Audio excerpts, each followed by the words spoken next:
Hey everyone, welcome back to Smart 4 Home. Today, we're diving into a common issue that many Samsung TV owners may encounter, the dreaded problem of a stuck volume.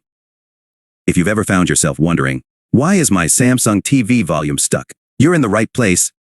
Stick around as we explore the potential causes and, more importantly, how to fix it. Let's kick things off by looking at some common reasons your Samsung TV volume might be stuck. First up, it could be a simple glitch or software issue. Sometimes, electronic devices just need a little reset to get back on track. Another possible culprit is a malfunctioning remote control. If the volume buttons on your remote aren't working correctly, it can lead to a stuck volume situation. Step 2. Settings check. Now, let's move on to checking the TV settings. Head over to the TV's menu and navigate to the sound or audio settings.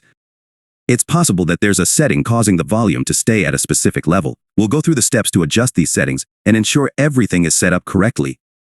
Step 3. External devices. If you have external devices connected to your TV, such as a soundbar or gaming console, these could also be contributing to the volume issue. Sometimes, the settings on these devices can override the TV's controls.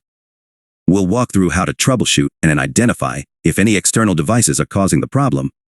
Step 4. Firmware update. An outdated firmware can also lead to unexpected issues, including problems with volume control.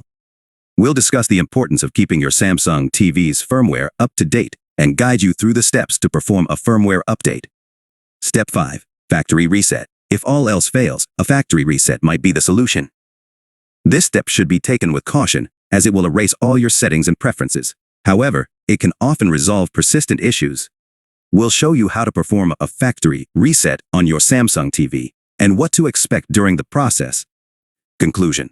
And there you have it, folks. We've covered some of the most common reasons why your Samsung TV volume might be stuck and provided step-by-step solutions to get it back to normal. If you found this video helpful, don't forget to give it a thumbs up, subscribe to our channel for more tech tips, and hit the notification bell to stay updated. If you're still experiencing issues, feel free to leave a comment below, and we'll do our best to assist you. Thanks for watching, and until next time, happy troubleshooting.